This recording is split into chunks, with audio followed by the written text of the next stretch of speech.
Dragon is in countdown. Falcon 9 is in startup.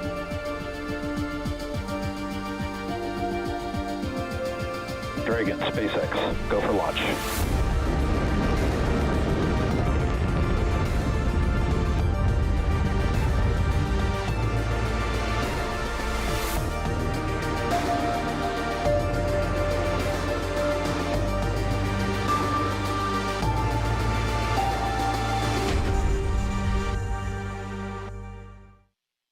Wow, everyone, take a look at your screen right now for this magnificent view of SpaceX's Falcon 9 rocket and cargo Dragon. It is stacked and ready at Launch Complex 39A to lift off in just about 20 minutes. The Dragon spacecraft will fly about 4,800 pounds of crew supplies and science, including an experiment that could change the way we treat osteoporosis. Dragon is also delivering some brine shrimp. More on that soon. Thank you for joining us in the very early hours of this Saturday morning. I'm Megan Cruz with NASA Communications, live from Kennedy Space Center here in Florida. Today's launch at 3:37 a.m. Eastern Time is SpaceX's 23rd cargo resupply mission for NASA to the International Space Station. And we are again simulcasting this live show on NASA TV and on SpaceX's webcast. Let's bring in Andy Tran, now live from SpaceX's headquarters in Hawthorne, California. Good morning, Andy. It's great to have you with us. Good morning, Megan. It's really exciting to be here covering today's mission in partnership with NASA. It's the third Dragon flight to the space station this year, and also the third cargo resupply mission with our upgraded Dragon. Now, this particular spacecraft debuted at the end of last year for CRS-23, and it's the first reuse of the upgraded cargo vehicle. Now, following a successful launch, this Dragon will be joining the Crew 2 vehicle Endeavour, currently on orbit and attached to the International Space Station. It's going to be cool to see two Dragons once again docked to the International Space Station. Now, looking ahead for the rest of the year, we have two more planned missions for Dragon before year-end. That's including both crew and cargo missions. Now, let's talk a little bit about Falcon 9. It's a two-stage rocket designed and manufactured by SpaceX for the reliable and safe transport of people and payloads into Earth orbit and beyond. That is what you see on screen right now. The vehicle stands 70 meters tall. That's greater than the wingspan of a 747 aircraft. Just before our program started at the T-minus 35-minute mark, our team gave the go to begin loading propellant on the vehicle. Taking a closer look at the rocket, the bottom two-thirds of the vehicle is the first stage. Its objective is to accelerate the vehicle through the Earth's atmosphere to space and then separate from the rest of the rocket.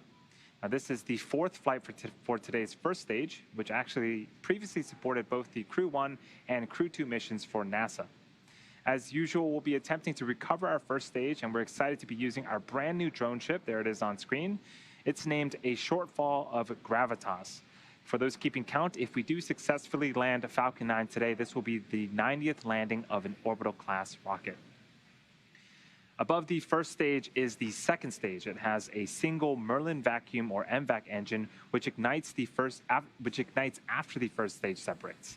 The second stage is what will carry Dragon to its intended orbit, allowing the spacecraft to eventually rendezvous with the International Space Station. And speaking of the Dragon, it's sitting right on top of the rocket. Dragon was designed from the beginning to be reused, and this new version of Dragon is designed for up to 5 flights. As mentioned earlier, this is going to be the second flight for this particular Dragon, and today's mission actually marks the 10th reuse of a Dragon on a CRS mission to date. As for cargo, today we'll be delivering more than 4,800 pounds of cargo to the space station, including critical materials to support dozens of science and research investigations that will occur on board the orbiting laboratory. To this day, Dragon remains the only spacecraft currently flying that's capable of transporting significant amounts of cargo to and from the Earth. We'll go into a little bit more detail on some of that research later in today's broadcast, and we'll discuss how Dragon is actually enhancing the research capabilities of the International Space Station. But for now, I'll send it back to you, Megan. All right, thanks, Andy. And now I want to bring in Joshua Santora. He's also with NASA Communications. Joshua, how's it looking so far?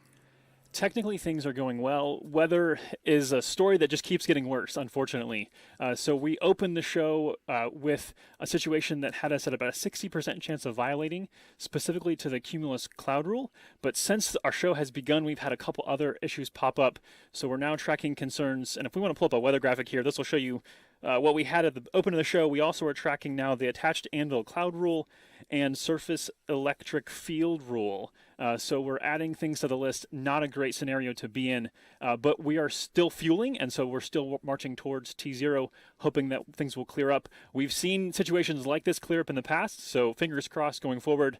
Appreciate the folks over at Space Force, Space Launch Delta 45, specifically our launch weather officer, Brian Sizik, supporting us.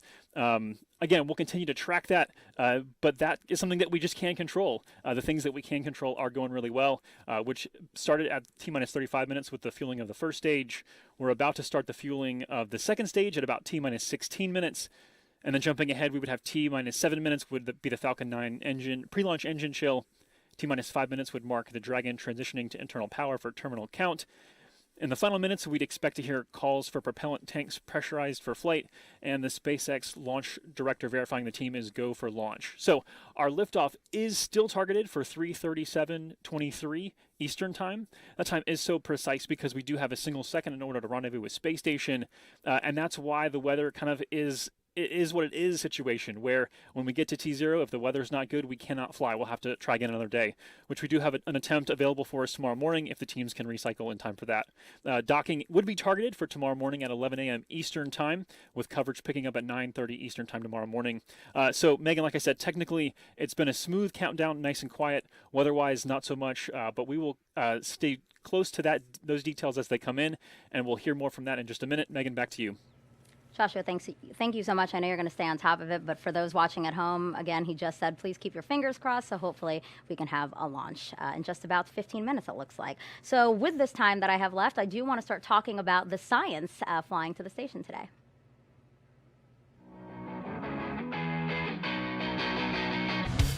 What do ants, plants, a remote implant, and brine shrimp all have in common? They're all part of investigations sponsored by the International Space Station U.S. National Laboratory, launching on SpaceX's 23rd Commercial Resupply Services mission. Moreover, these projects will be supporting the validation of the Faraday Research Facility, a new commercial research facility operated by Proxops that is flying on this mission and will provide additional avenues of experimentation for future investigators. Specifically, the Girl Scouts of Citrus, in conjunction with Space Kids Global, will launch 3 different student-led investigations, all evaluating the characteristics of living organisms in low Earth orbit. One experiment will examine microgravity's effects on ant behavior. Another will look at plant growth in space, and the last will explore how brine shrimp move and behave in the low Earth orbit environment. A team of researchers from Houston Methodist Research Institute is also launching an investigation on this mission that will utilize the Faraday Research Facility. This team has a long and exciting history of space-based R&D in areas ranging from nanofluidics to drug delivery technology development, rodent research, and advanced materials. These research projects have led the team to its latest investigation that will aid in the development of a tunable drug delivery implant. The implant can be remotely controlled to release specific amounts of drug, providing individualized treatment for patients on Earth.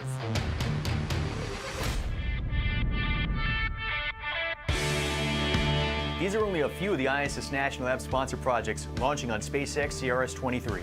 Research sponsored by the National Lab aims to bring value to our nation and drive a robust market in low Earth orbit. To learn more about all investigations sponsored by the ISS National Lab flying on this mission, please visit our mission overview page at issnationallab.org. Wow, some really cool stuff there. But let's chat more about one of the Girl Scout experiments, because I think it's amazing that we have kids sending science to space. I've got my mask on now because I'd like to introduce you to Anna Claire Beaton. Anna Claire, can you tell everyone right now how old you are? I'm 8 years old. That is amazing. I mean, how does it feel to be here? You might watch a rocket launch today with your science experiment. How do you feel? Amazing. Tell me why you feel so amazing. I know you love science and you love space. I just like watching rockets launch into space on TV, but I thought it would be even cooler to watch it in person. Let me tell you a secret it is. It's so much cooler to watch it in person. So I see you have a replica of your science experiment here. Can you tell everyone what you're studying? I'm studying ants to see if they can still tunnel. And right now they're just moving along, trying to get used to the gel before they go up to space. Yeah, and that gel is kind of their food and water and everything they'll need to survive. And then this is going to go up to the space station where you're going to see pictures of them every day? Mm-hmm. Yeah, and what are you going to be looking for to see if they're still moving all right? Mm-hmm. That's cool. And then again, tell me about, how this opportunity even came about. It's through your Girl Scout troop, right? Mm-hmm. So they said, hey, can you pitch a science experiment? How did that happen? I heard my mom told me about the project, and I just wanted to do it so bad. So my mom printed out the papers, and I started doing the instructions. Yeah, and I know you love ants. You have an ant farm at home, so this is a perfect opportunity for you, and I'm so happy for you. Thank you, Anna Claire. You're welcome. Thank you. All right, so Anna Claire's experiment was loaded onto Dragon only 21 hours ago. Here's video of what we call that late load. Each person is carefully handling a time-sensitive experiment that needed to be packed into Dragon as close to launch as possible. You see them there. They're all in the appropriate gear to carefully move each of the experiments into there. Again, this is a very demanding operation that they need to do, again, to make sure that those science experiments are safe up there. And Dragon's design really helps us facilitate as much science as possible. Andy, do you mind telling us about the Extend the Lab feature? Yeah, sure thing. The science and research being done in microgravity on the International Space Station has benefited our lives here on Earth for decades. Now, what's really cool is that our new Cargo Dragon vehicle is also able to act as an orbiting laboratory in the advancement of this science and research. We call this capability Extend the Lab. It allows some powered payloads to remain on Dragon for experimentation during the duration of the mission. This is especially helpful when there is limited to no space on the station for additional science, and also helps cut down on the amount of time the crew has to move payloads in and out of Dragon. For CRS-23, there are 3 Extend the Lab payloads launching with the mission, and once docked, a 4th, which is currently already on the space station, will be added to Dragon. We are just under 10 minutes and counting. The Falcon 9 rocket and the Dragon spacecraft are out on the pad and awaiting liftoff in a few minutes from now.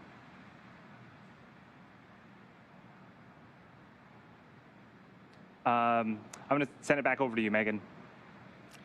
Thanks, Andy. But what happens to the science once it arrives at space station? Let's take a special tour with some of the astronauts on board to find out. Hello and welcome aboard the International Space Station. I'm NASA astronaut Megan MacArthur along with my crewmate Shane Kimbrough. We are getting ready for the SpaceX 23 cargo mission coming up soon, and we're very excited. It's going to be keeping us pretty busy. Hey Megan, let's go show them around the space station a little bit, and we'll show you where some of these experiments are going to be done. Welcome to the European module called Columbus. This is where a lot of the SpaceX 23 experiments are going to hang out. One of those is called Apex 8, which is going to study the response to stressors at the genetic level of plants. Now, they're going to be really small plants in petri dishes that we're going to eventually put into this facility here that's called Veggie. It's a veggie plant growth facility. On my last flight, I got to grow lettuce in here, and we got to actually harvest that and eat it, so that's pretty cool. One of the things we're trying to do is to learn how to engineer plants to grow better in microgravity. And what we learn from that will be able to help us in the future in space travel, but also help people on Earth grow things better. This isn't the only facility we have on the International Space Station to grow things. We have an advanced plant habitat, and currently we're growing chili peppers in there, which we hope to harvest towards the end of our mission. So now we're in the U.S. laboratory, which is called Destiny, and this is one of our main areas for conducting science on the International Space Station. One of the things that makes the International Space Station such a versatile research lab are the express racks. There's a couple of them right here over my head, and the cool thing about these is that it allows different researchers from around the world to send up their own payload, and the express rack provides the power and data, cooling, whatever that particular payload needs. One of the new facilities that will be coming up on SpaceX 23 cargo mission is called the Faraday Research Facility, and it's able to house 4 different experiments at once. 3 of them will house small organisms. The 4th experiment will be a medical experiment to look at remote-controlled delivery of medication. So that will be an interesting technology demonstration as well, and we'll be able to install that facility into one of our express racks here in the laboratory.